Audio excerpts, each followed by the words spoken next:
Hello everyone and welcome to the lesson today on auxiliary modals, must, can't and should. I hope everyone is doing okay and that you're having a nice day. The weather in Paris is fantastic today, so I hope some of you are enjoying the weather and staying safe, of course. So, as normal, I'll start by introducing the topic and our company. So we are a company called Cercle, and our aim is to try and encourage you to speak English and to create sentences and to hopefully improve your vocabulary and grammar. So in these lessons, we do our best to try and help out with any issue that you may have.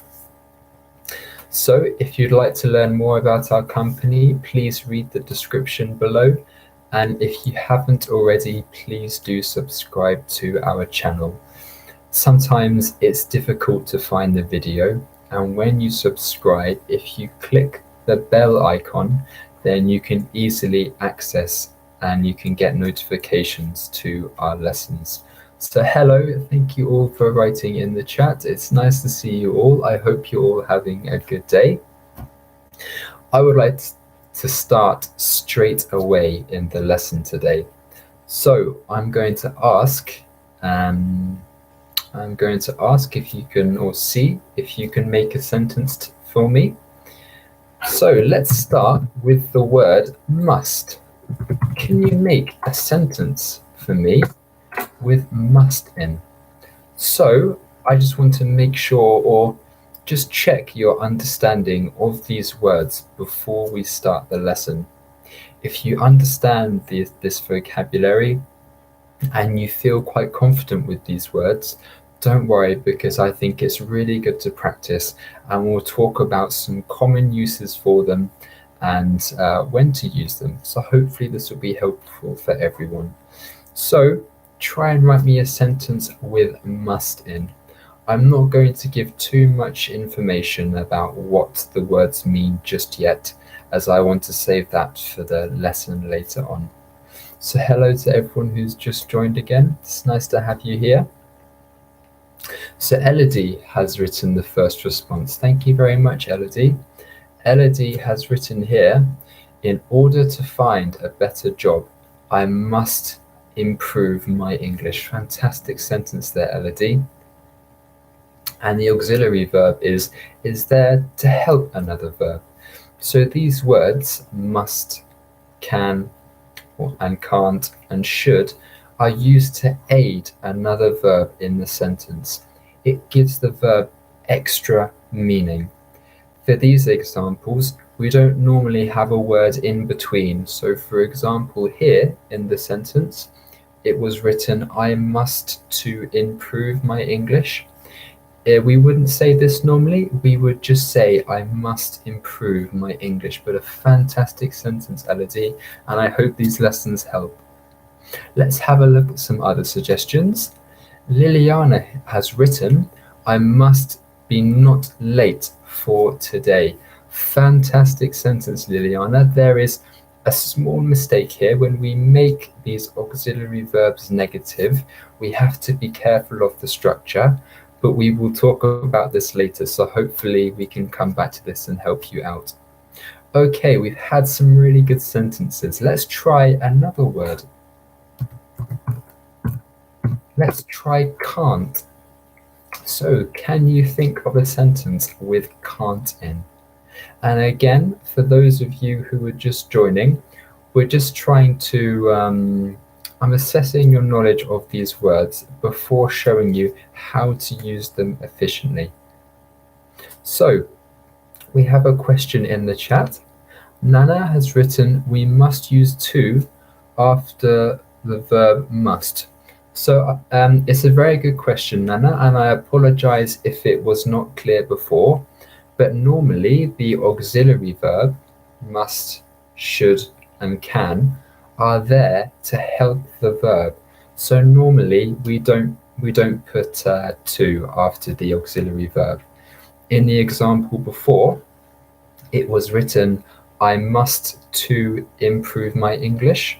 We need to remove that to, and the sentence becomes correct. So the sentence would be, I must improve my English. Okay, I hope that helps, Nana. So let's have a look at some suggestions for the word can't. Elodie has written, I can't sing an English song. Fantastic, Elodie. I can't sing at all. I'm really bad, but I'm sure you're a fantastic singer. We have a new comment. Thank you very much, Naomi. I can't go outside for the moment. That's fantastic. So with the confinement, it's difficult to be active and to travel to different places. Fantastic sentence. Dauphine has written, I can't play with my son because I work. Fantastic. So we use can't to express something which is we're not able to do. It's difficult for us to do. So I'm sure we have some fantastic sentences here too. Thank you all for contributing. But let's just quickly try and make a sentence with our last auxiliary verb, should. So I use these three words a lot of the time. They're very common in English. And when I was thinking about the lesson for today, I thought this would also be helpful to you all. I think language, you can express yourself in any way you like. Using these modals really do add a lot of meanings to verbs, so hopefully you'll be able to express yourself more clearly. Let's have a look at some of the sentences for the modal should. So Ania has written, you should wait. Fantastic. Maybe perhaps you could add something at the end of the sentence. You should wait for the bus. You should wait for a ticket before going on the bus. But fantastic start.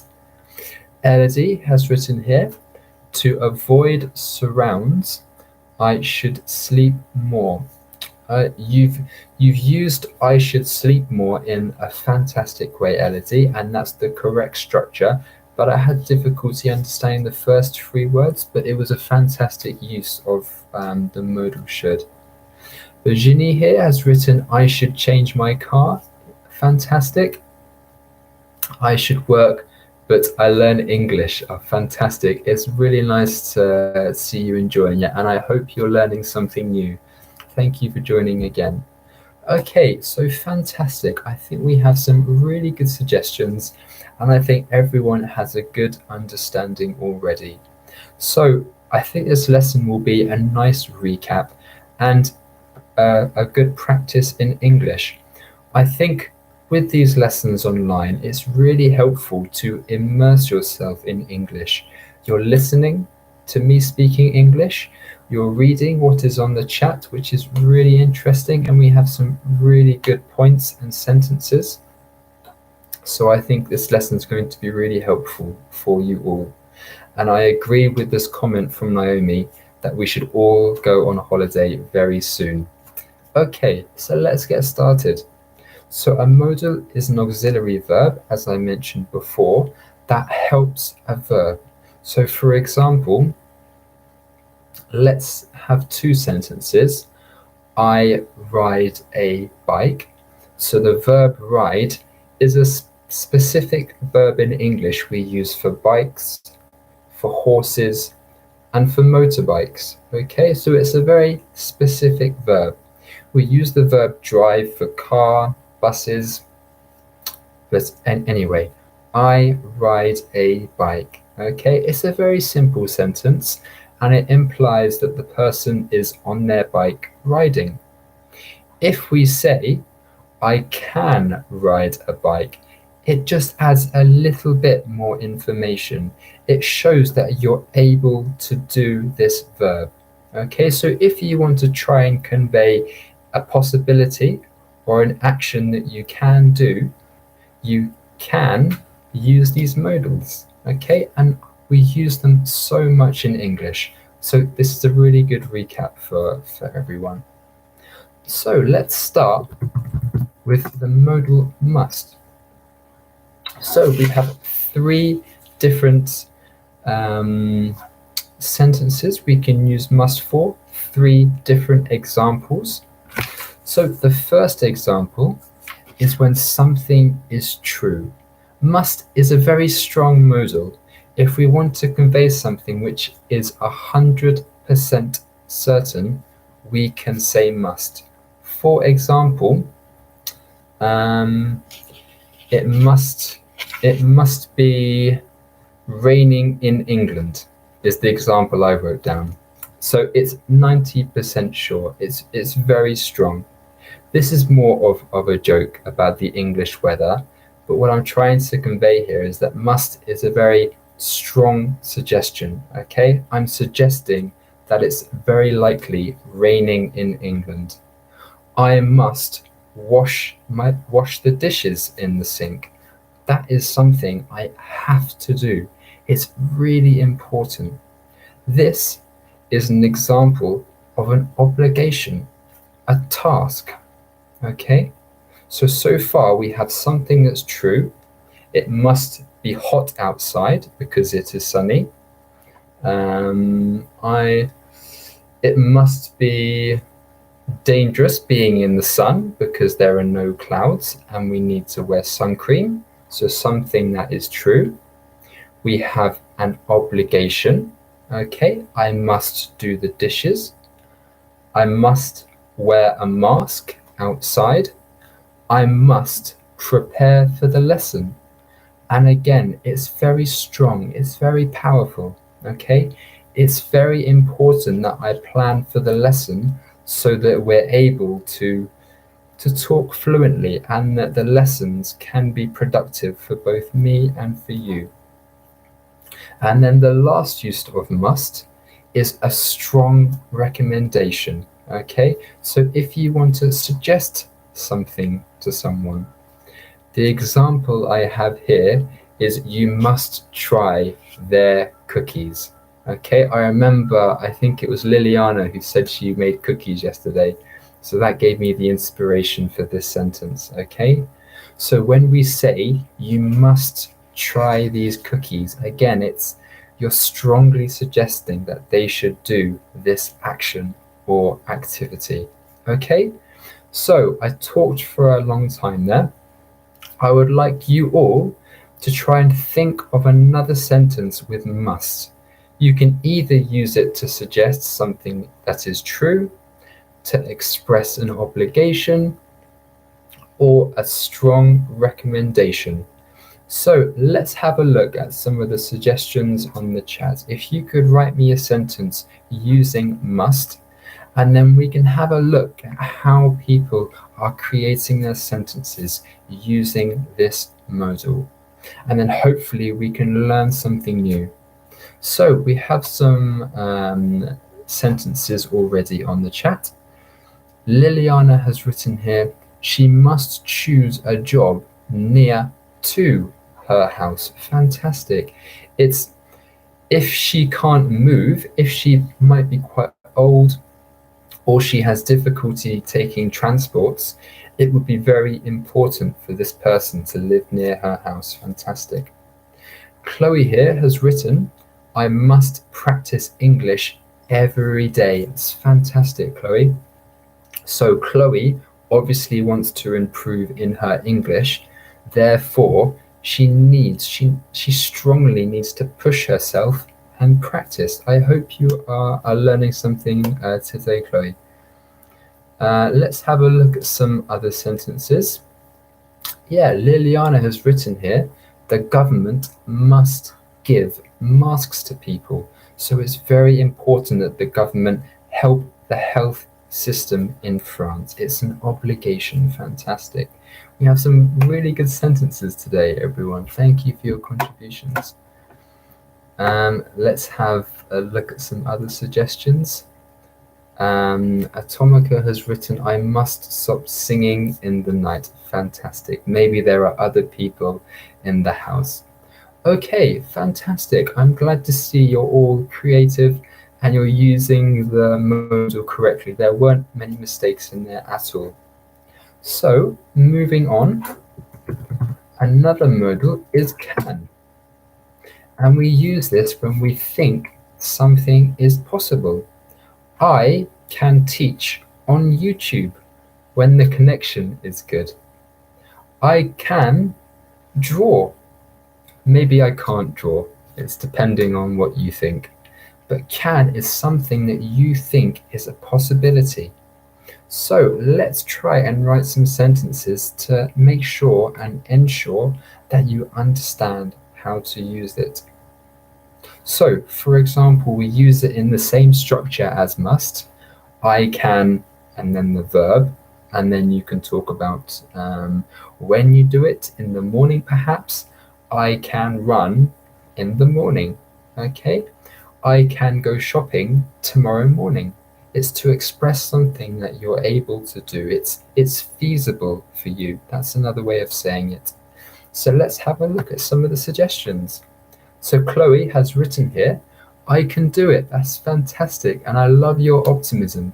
I think you can practice English and you seem to be really good. Elodie also is very positive. That's what we like to see here at Cercle. Yes, we're all stuck inside, but we can do it. We can learn something new. Okay, I can play the piano. That's a fantastic one. I think it's very related to our lesson yesterday in hobbies. And I'm sure you're a very good pianist. I'm sure you're very good at playing the piano. We can choose our life. Fantastic. We can choose what direction we take. When we refer to our lives and what we decide to do with our lives, we often talk about a direction. It's a metaphor. So, do you want to take the direction of trying to get a promotion? Do you want to take a direction in your life where you want to start a family? It's a very metaphorical expression, but you've used that perfectly. Okay, and we have loads of other sentences. We're all very positive people in the chat today, which is fantastic. And I'm glad to see that everyone has these hobbies, and I hope you all have a chance to do these when you're at home. I've just seen a question in the chat, which I think is another really, really good and important point to mention. So we can often use can in questions to make it more polite. So, for example, Elodie here has written, can you hear me? So I normally ask this when the connection's not working, and it's a very polite way of asking a question, okay? We can use can you or can I interchangeably with may I or may you. If you start a question with may I or can I, it's very polite. And I always do my best to start a question with can I, can he, can you. I think if you decide to go to an English-speaking country or you just meet someone new in English, it's the best way to form your questions. And I've seen that Anya would like me to repeat that. I think it's a really important point, so I'm more than happy to help repeat it for you, Anya. I'll also write it in the chat, so hopefully you can see it too.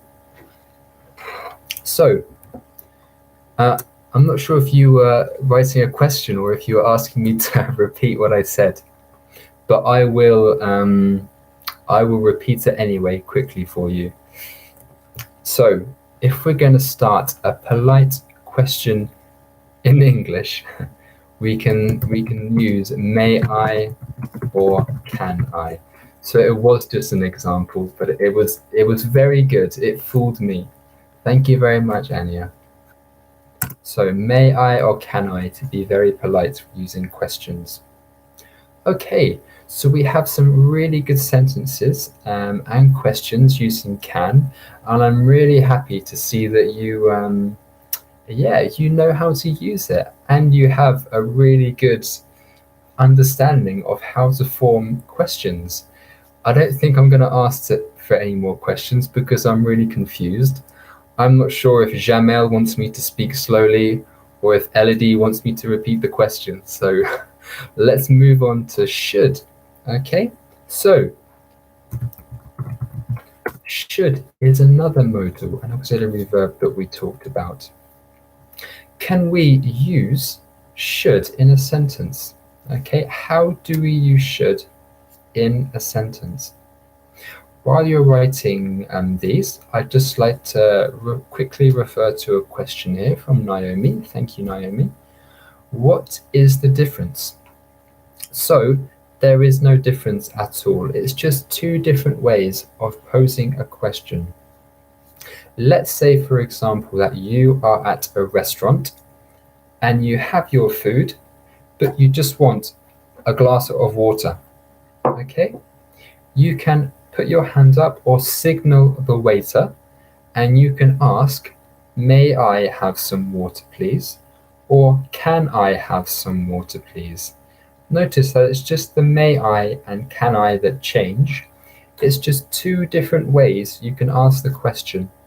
So it's just to help increase your vocabulary and to help you understand that there are different ways to express yourself.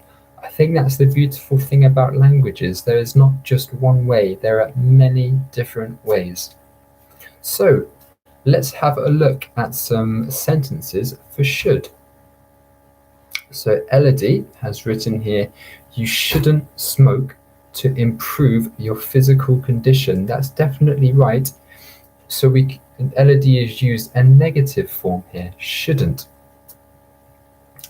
That's obviously a suggestion of something that we don't want to do. So I should just mention quickly that we can use should for different contexts. One example of a context is when you give advice to someone. I think Elodie's was a great example. It was an advice to stop smoking in order to improve yourself physically. And another situation you could use should is when you want to express a situation that is likely right now. I should be teaching in 1 hour. I should be preparing for my next lesson. It should be hot outside because the sun has been in the sky all day. Okay, so let's have a look at some suggestions on the chat here. So Chloe has written here, we should trust ourselves. That's a really fantastic sentence there, Chloe. Chloe is here referring to ourselves and perhaps being more confident. So I really like that sentence, Chloe. Thank you for that. Ania has written, you should work hard. Yeah, I think everyone needs to work hard in order to achieve their goal and their aim. Fantastic sentence. Virginie has written here, I should work more on the English grammar. Grammar's very tough, Virginie. I need to work on my French grammar too. Hopefully we'll have some more grammar lessons soon so we can help you. But a fantastic sentence. I should focus on my French. I should practice drawing maybe too. My drawings were not that good yesterday. Alexandra has written here, you should be careful when crossing the street. Exactly right. That's good advice there, Alexandra. I think it's really important to look where you're going and to just stay safe. So fantastic. I have written down here some negative conjugations. I have seen in each of these examples that people have been using them. What I would like to do is to quickly just talk about the negative conjugations which you can use for these 3 modals, and then I have some questions at the end. Okay, so let's start with must. If we want to talk about something which is, if you want to give advice and suggest or tell someone not to do something, we can make must negative by saying mustn't or must not. Okay, you mustn't play in the rain, or your clothes will get wet, or you might fall over. Okay, so perhaps if you have children, this is a sentence that you might want to learn. Another example, or another modal negative, we also spoke about can, things that you're able to do. There are also things that a lot of people are not able to do. For example, I cannot sing and I cannot dance. So what I've done is I've used the same structure, but I've just made the auxiliary negative. For example, can't and cannot. So I thought someone had a question, but I do apologize, there isn't a question. It's really confusing me, these question marks today. Fantastic, thank you for writing sentences. We have some really good suggestions here too. So if you're not able to do something, then in fact we say can't or cannot. I can't dance and sing, as I said before. And if you've seen our lessons before, I also can't dance. So let's have a look at some suggestions here. If you drive, you mustn't drink alcohol. Fantastic, of course, that's a very strong suggestion. We mustn't travel now because of the confinement. Fantastic, it's important to stay inside, to stay safe. Okay, really good. Well done, everyone. Just the last modal to talk about now is should. And this was used before. We have shouldn't. So for example, I shouldn't be on my phone when having my YouTube live lesson, as it would be unprofessional. Okay, so hopefully everyone has a good understanding of how to use the modals and when to use the modals. Okay, we have some time left. Let's try some questions. And in these questions, we can try and set up or start a race. So the first person to write the correct answer wins our prize, our special prize. Okay, so what I'm going to do, I will show you an example of the exercise before we begin. I'm going to write a sentence like this. Supposed to win the race. So here we have a sentence. We are supposed to win the race. What you need to do is to try and replace the words in brackets with a word that we have learnt today. Okay, so with the brackets, we need to take that out and we need to write in must, can or can't, or should. Okay, so the answer to this is should.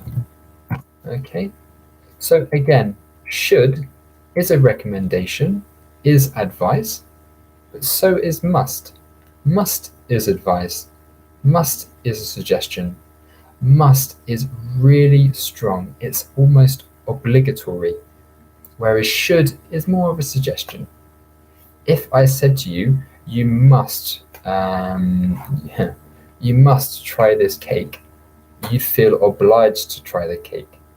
But if I said you should try the cake, it doesn't really matter if you try it or not. Okay, so for this sentence, we are supposed to win the race.